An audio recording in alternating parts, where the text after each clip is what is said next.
Hello friends, chapter 7 કણોના તંત્રો અને ચાકગતિમાં આપણે ઉદાહરણના બધા દાખલા જોઈ ગયા હતા. બરાબર.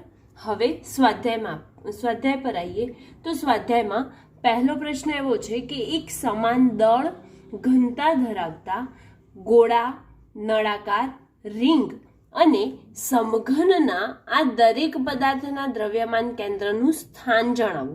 પદાર્થનું દ્રવ્યમાન કેન્દ્ર પદાર્થની અંદરના ભાગમાં જ હોય તે જરૂરી છે. આપણને એવો પ્રશ્ન પૂછ્યો છે. બરાબર. તો આપણને કયા કયા ભાગ આપેલા છે? તો પહેલો ભાગ આપેલો છે એક છે ગોળો. બરાબર. બીજો આપેલો છે એક નળાકાર. ત્રીજું આપણને આપેલું છે કે રિંગ છે. અને ચોથું શું છે? તો ચોથું આપેલું છે એક સમઘન છે. તો આ ચારે પદાર્થ છે અથવા તો ચારે વસ્તુ છે, એમના દરેક કિસ્સામાં સમાન દળ હોય અને સમાન ઘનતા ધરાવે છે. તો સમાન દળ અને ઘનતા ધરાવતા હોય તેથી દ્રવ્યમાન કેન્દ્ર ભૌમિતિક કેન્દ્ર પર જ છે એવું કહી શકાય. ક્યારે?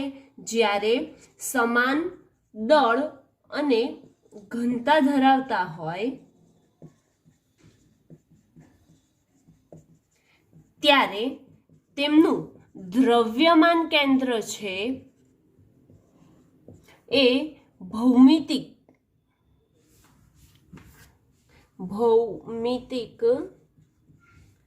કેન્દ્ર પર છે એવું કહી શકાય.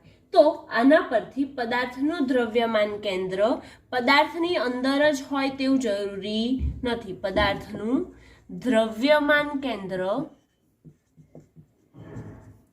પદાર્થની અંદર હોય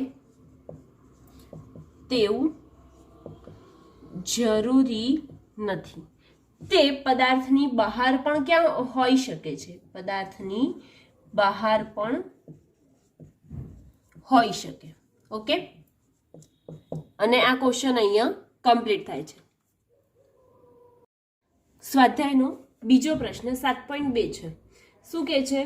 HCl અણુમાં બે પરમાણુઓના ન્યુક્લિયસો વચ્ચેનું અંતર લગભગ 1.27 એંગસ્ટ્રોમ છે.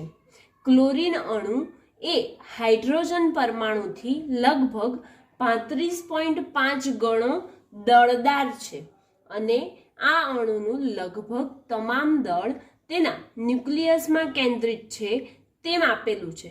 તો અણુનું centre of mass, that means તેનું દ્રવ્યમાન કેન્દ્ર શોધવાનું છે. બરાબર. તો દ્રવ્યમાન કેન્દ્રનું સ્થાન ક્યાં હશે તે જોવું હોય તો પહેલા આપણને કણ આપેલો છે. બરાબર. તો મારી પાસે ધારો કે એક કણ આ જગ્યાએ છે. શરૂઆતમાં કણ જે છે એ આ જગ્યાએ છે, તો હું એને અંતર પહેલા સ્થાન કેવું છે? 0 છે એવું ધારી લઉં છું. બરાબર. પછી ત્યાંથી કેટલે દૂર આવેલો છે? 1.27 એંગસ્ટ્રોમ જેટલા દૂર અંતરે એક બીજો કણ આવેલો છે. ઓકે. તો હવે આ જગ્યાએ આવેલો હોય ત્યારે આ હાઇડ્રોજન પરમાણુથી ક્લોરીનનો અણુ કેટલો છે? 35.5 ગણો વધારે છે. એટલે કે જો M1 નું દળ 1 હોય, એટલે કે હાઇડ્રોજનનું દળ 1 હોય, ત્યારે ક્લોરીનના અણુનું દળ 1 ગુણ્યા 35.5 એટલે 35.5 થાય. પડી ખબર? અને x1 આપણને કેટલું લઈએ છે? 0 અને x2, તો x2 છે 1.27 એંગસ્ટ્રોમ. બરાબર. હવે સેન્ટર ઓફ માસ શોધવાની ફોર્મ્યુલા છે જ આપણી પાસે. તો આ વચ્ચે કંઈક હશે સેન્ટર ઓફ માસ એનું. તો XCM એટલે કે સેન્ટર ઓફ માસ x નું ક્યાં બાજુ? તો M1x1 plus M2x2 upon M1 plus M2. આમાં મારે વધારે સમજાવવાની જરૂર નથી કેમ કે આપણે આ સૂત્ર જોઈ ગયા છે. ઓકે. M1 XCM, M1 એટલે શું લખશો? 1, x1 એટલે 0 પ્લસ M2 એટલે 35.5 ગુણ્યા 1.27 એંગસ્ટ્રોમ છેદમાં m1 વત્તા m2. m1 is 1 and m2 is 35.5. Add કરીએ, 1 into 0 ઇઝ 0. 35.5 ગુણ્યા 1.27. કેલ્સીમાં કરી લો. 35.5 ગુણ્યા 1.27 કેટલું આવે છે? 45.085 આવે છે. તો આનો જવાબ લખીશું આપણે 45.085 ભાગ્યા 35.5 વત્તા 1 એટલે કેટલા થઈ જશે? 36.5. હવે આનું ડિવાઈડ કરીએ આપણે તો શું આવે? 36.5 થી તો જવાબ આવે છે 1.235. 1.235 અને એકમ શું છે? અહીંયા એંગસ્ટ્રમ છે, માટે કેટલું દૂર હશે? તો 1.235 એંગસ્ટ્રમની સ્થાને સેન્ટર ઓફ માસ હશે, એટલે કે આ બેની એક્ઝેક્ટ વચ્ચે કશેક હોઈ શકે. આમ કહી શકાય કે HCl અણુનું દ્રવ્યમાન કેન્દ્ર H અને Cl ને જોડતી રેખા પર H ન્યુક્લિયસથી 1.235 એંગસ્ટ્રમ દૂર આવેલું છે. બરાબર, આ આપણો H અણુ છે અને આ આપણો Cl અણુ છે. તો H થી કેટલે દૂર આવેલું છે? 1.235 એંગસ્ટ્રમ જેટલું દૂર આવેલું છે એવું કહી શકાય. અને આ ક્વેશ્ચન અહીંયા એની સાથે કમ્પ્લીટ થાય છે. ક્વેશ્ચન 7.3 છે. પ્રશ્ન એવો છે, એક બાળક એક લાંબી ટ્રોલીના એક છેડે સ્થિર બેઠો છે, જે એક લીસી સમક્ષિતિજ સપાટી પર એક નિયમિત v ઝડપથી આગળ વધી રહી છે. જો આ બાળક ટ્રોલી પર ઊભો થઈને કોઈ પણ રીતે દોડે તો ટ્રોલી વત્તા બાળકના તંત્રના સેન્ટર ઓફ માસની ઝડપ કેટલી હશે? શું કહે છે કે જે બાળક છે એ એક લાંબી ટ્રોલીના છેડે સ્થિર બેઠો છે, જે એક લીસી સમક્ષિતિજ સપાટી પર નિયમિત v ઝડપથી ગતિ કરે છે. હવે જો v ઝડપથી તો આગળ વધતી હોય અને એ બાદ બાળકને એવું થાય કે ટ્રોલી પર ઊભા રહીને ગમે તેમ આડી તેડી ગતિ કરે, તો એ ટ્રોલીના ઝડપમાં સેન્ટર ઓફ માસના ઝડપમાં કેટલો ફેરફાર થાય અથવા તો ઝડપ કેટલી હશે તે આપણે શોધવાનું છે. બરાબર, તો આ પ્રશ્ન આપણે એમનેમ જ સોલ્વ કરી શકીએ કે ટ્રોલી અને બાળક બંને છે, તો એ બંને બેઠેલા હોય તો દ્રવ્યમાન કેન્દ્રથી ઝડપ કેવી હોય? અચળ રહે છે. ટ્રોલી અને બાળક બંને હશે તો દ્રવ્યમાન કેન્દ્ર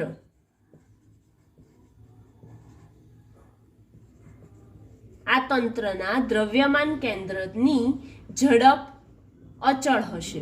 હવે જો ઝડપ અચળ રહે તો કારણ કે તંત્ર પર કોઈ બીજું બાહ્ય બળ, એ સિવાયનું ઓલરેડી છોકરો તો ટ્રોલી પર બેઠેલો જ હતો ને, તો એના ઉપર કોઈ એક્સ્ટ્રા બળ લાગતું નથી.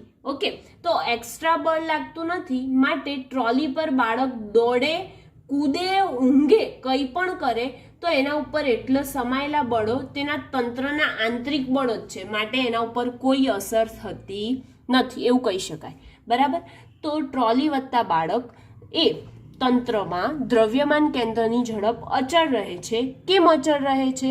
તો કારણ કે તંત્ર પર બીજું કોઈ બાહ્ય બળ લાગતું નથી. તંત્ર પર કોઈ બાહ્ય બળ લાગતું નથી. તેથી ટ્રોલી પર બાળક દોડવાની ક્રિયામાં સમાયેલા બળો પણ તે શું થઈ જાય છે? પણ એ તંત્રના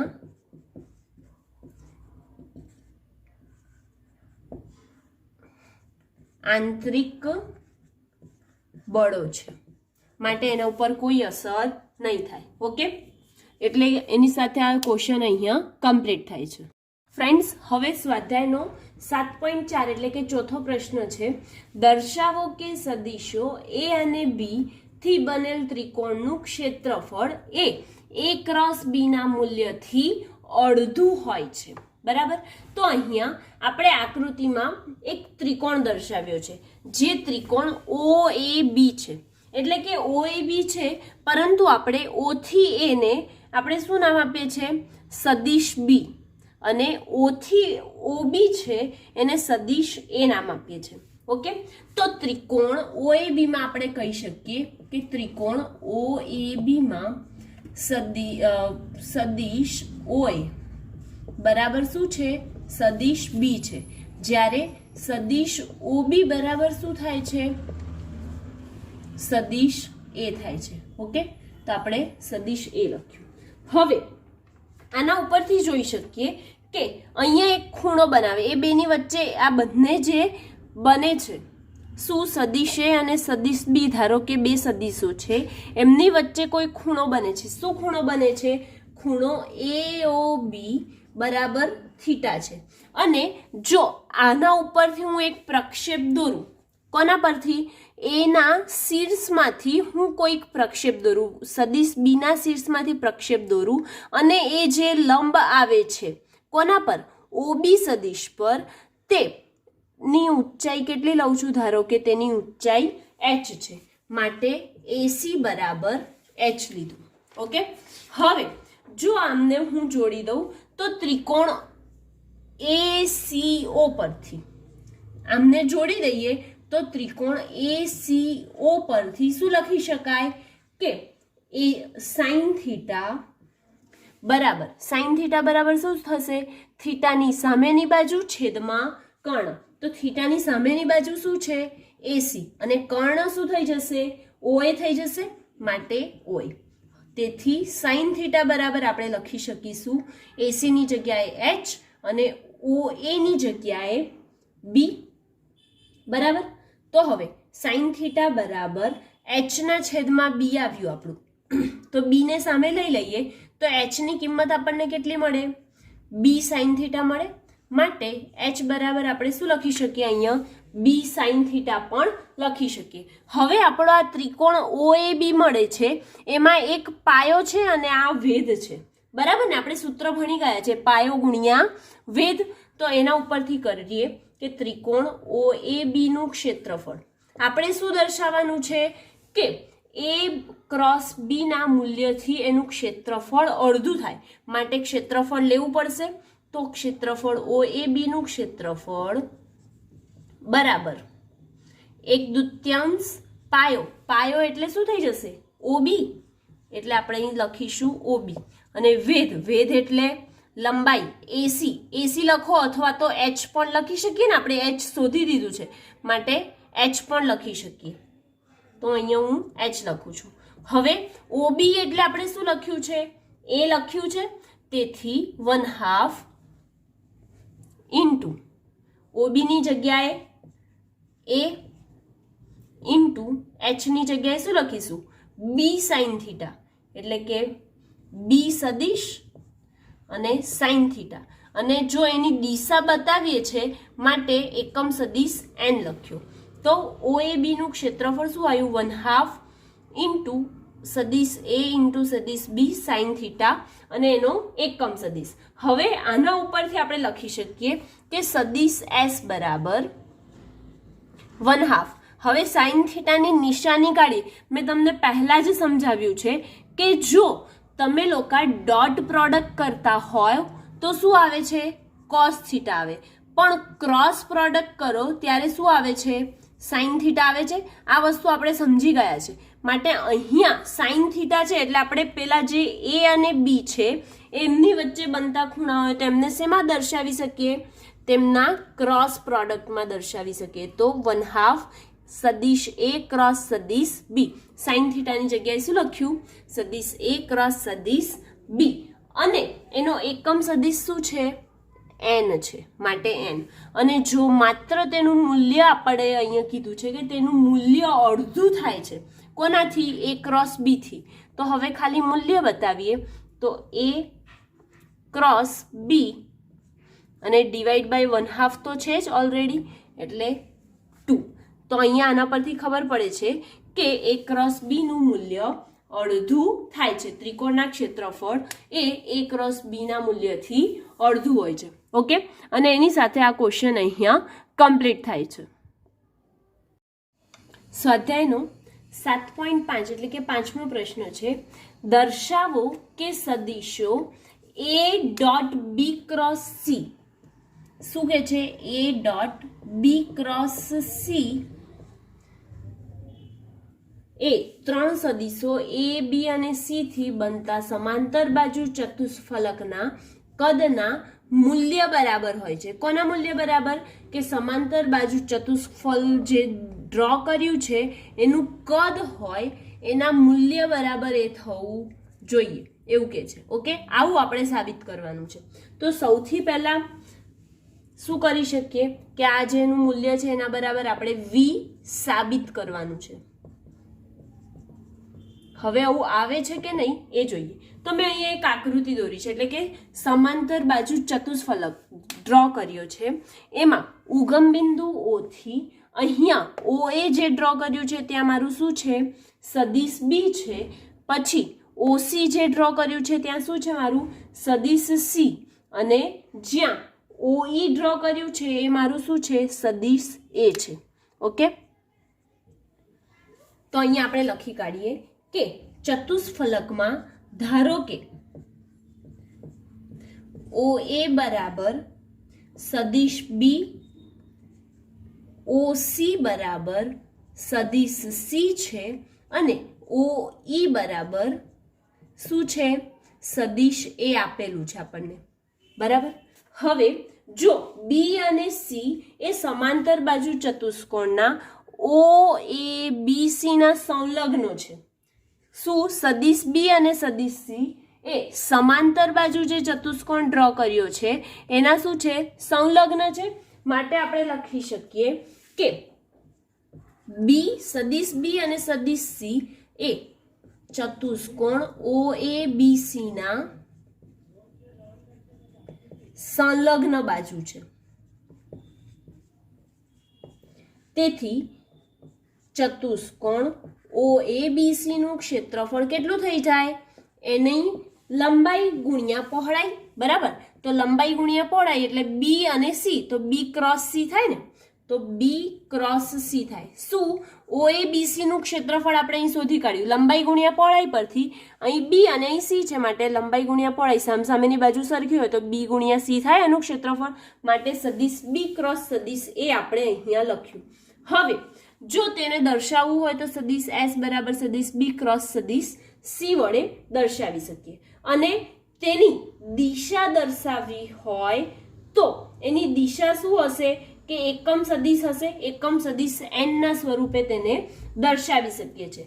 હવે જો આપણો સદિશ એ છે અને સદિશ એસ છે, આ બીસી ને લગતો સદિશ બીસી છે, બી ક્રોસ સી ને લગતો સદિશ એસ છે અને આ સદિશ એ છે. એ બંનેની વચ્ચે બનતો ખૂણો મારી પાસે શું છે, થીટા છે એવું ધારું. તો સદિશ એ અને ક્ષેત્રફળ સદિશ એસ વચ્ચે બનતો ખૂણો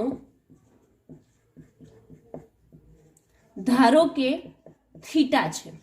હવે એમની વચ્ચે બનતો ખૂણો મારી પાસે ધારો કે થીટા હોય તો આપણને પ્રશ્નમાં શું આપ્યું હતું કે સદિશ એ ડોટ સદિશ બી ક્રોસ સદિશ સી બરાબર શું લખી શકીએ, સદિશ A dot B cross C એટલે આપણે શું સાબિત કર્યું, એસ સાબિત કર્યું ને, માટે સદિશ એસ. હવે ડોટ પ્રોડક્ટ હોય તો હમણાં આગળ જ ચોથા સમમાં બોલી ગઈ કે ડોટ પ્રોડક્ટ હોય તો શું લખીએ, કોસ થીટા. માટે આપણે લખી શકીએ કે એ એસ કોસ થીટા થાય. હવે એ એસ કોસ થીટા થાય છે તો એ કોસ થીટાને અલગ લઈ લઈએ અને એસ ને અલગ લઈ લઈએ. હવે હું તમને સમજાવું કે આવું મેં કેમ કર્યું. આપણે પ્રક્ષેપ દોરતા હતા, પ્રક્ષેપની રીતમાં આપણે આવું કરતા હતા. બરાબર. પણ અહીંયા એક કાટકોણ ત્રિકોણ બને છે. કયો કાટકોણ ત્રિકોણ બને છે, તો ઈ ડેશ ઓ, ઈ ડેશ ઓ કાટકોણ ત્રિકોણ બને છે. તો કાટકોણ ત્રિકોણ ઈ ડેશ ઓ પરથી શું લખી શકાય કે ઈ ડેશ જે છે બરાબર એચ છે. આ એચ ઊંચાઈ ધારી લીધી. શું ધારી મેં કે ઈ ડેશ બરાબર મેં ઊંચાઈ ધારી લીધી, ધાર્યું છે. ધારો કે ઈ ડેશ બરાબર એચ છે એવું ધાર્યું છે. હવે આપણને અહીંયા અંદર આ ઝેડ વાળું ભણી ગયા ને, ઓલ્ટરનેટિવ એંગલ 10મા અને 9મા ધોરણમાં આપણને આવી ચૂક્યું છે ઓલ્ટરનેટિવ એંગલ, બરાબર. તો ઓલ્ટરનેટિવ એંગલમાં આ એંગલ અને આ એંગલ બંને કેવા હોય? સરખા હોય. તો અહીંયા પણ આ ઓલ્ટરનેટ એંગલ થાય, ઝેડ જેવું બને છે તો આ ઓલ્ટરનેટ એંગલ થાય. જો અહીંયા થીટા બનતો હોય તો અહીં પણ થીટા બને ને. તો આ બંને ખૂણા સરખા હોય તો હવે કોસ થીટા બરાબર શું થઈ જશે? કોસ થીટા બરાબર પાસેની બાજુ એટલે ઈ ડેશ અપોન કર્ણ. કર્ણ શું છે? ઓઈ છે માટે ઓઈ. ઈ ડેશ એટલે એચ અને ઓઈ એટલે સદિશ એ છે.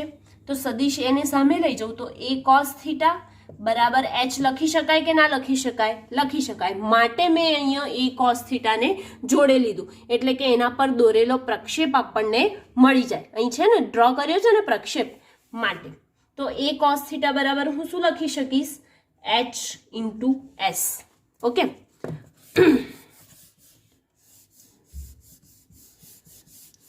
હવે આ જે A dot B cross C છે એને હું સમીકરણ નંબર 1 આપી દઉં. તો ધારો કે આપણો સમલંબ ચતુષ્કોણ જે છે ઓ A B C D E અને F, O A B C D E F G એ આખો સમલંબ ચતુષ્કોણ જે બને છે એનું કદ ધારો કે વી છે મારી પાસે. ધારો કે સમલંબ ચતુષ્કોણનું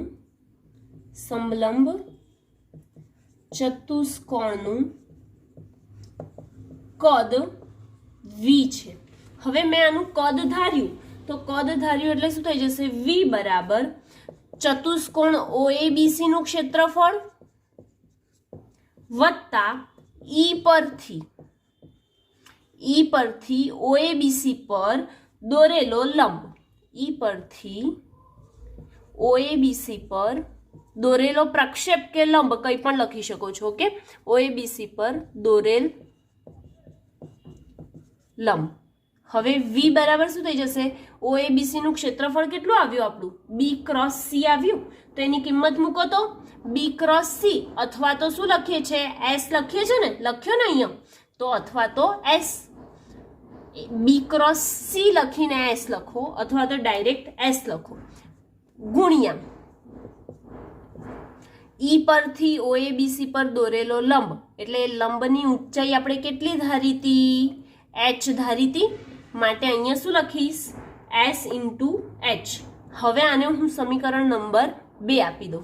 તો સમીકરણ 1 અને સમીકરણ 2 ની બંનેની જમણી બાજુ સરખી છે માટે સમીકરણ 1 અને 2 ને સરખાવતા, હવે આ બંને સમીકરણને સરખાવીએ તો એમની ડાબી બાજુ સરખાવી પડશે. માટે A dot B cross C બરાબર આપણને મળી જાય છે વોલ્યુમ વી. એટલે કે A dot B cross C બરાબર એ જે ચતુષ્કોણ છે એનું શું મળે છે? સમબાજુ સમાંતર બાજુ ચતુષ્ફલક છે તેનું કદ મળે છે. તો એના મૂલ્ય બરાબર એનું કદ થાય છે. ઓકે. એની સાથે આ ક્વેશ્ચન અહીંયા કમ્પ્લીટ થાય છે.